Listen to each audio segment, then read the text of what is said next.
Everyone's heard of inflation, but most people describe it wrong. The standard definition is prices going up. But that's like saying fire is things getting hot. Technically true, completely useless. Here's what's actually happening. Inflation is when the purchasing power of money goes down. In other words, the same dollar buys you less than it used to. Prices didn't get more expensive, your money got weaker. Think about it this way. In 1970, you could buy a new car for about $3,000. Today, that same car cost $40,000. Did cars get 13 times more valuable? No. The dollar got 13 times weaker. So why does this happen? Two main reasons. First, too much money chasing too few goods. When the government prints a lot of money, more dollars are competing for the same number of products. Sellers can charge more, so they do. Second, supply shocks.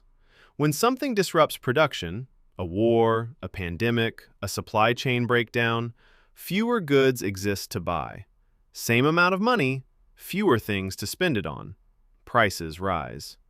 Now here's what most people miss. Not all inflation is equal. Moderate inflation, around 2% a year, is actually what healthy economies target.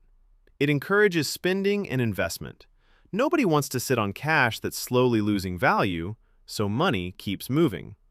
The problem is when inflation gets too high, too fast. That's when it starts acting like a hidden tax.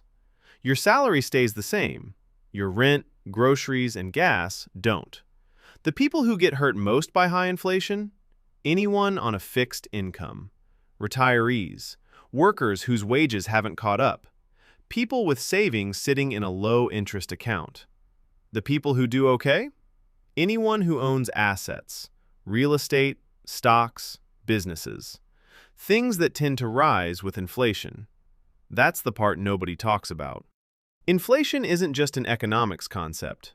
It's a wealth transfer, from people who hold cash to people who hold assets. Now you know what inflation actually is. Next up, why the Fed exists and what they can actually do about it.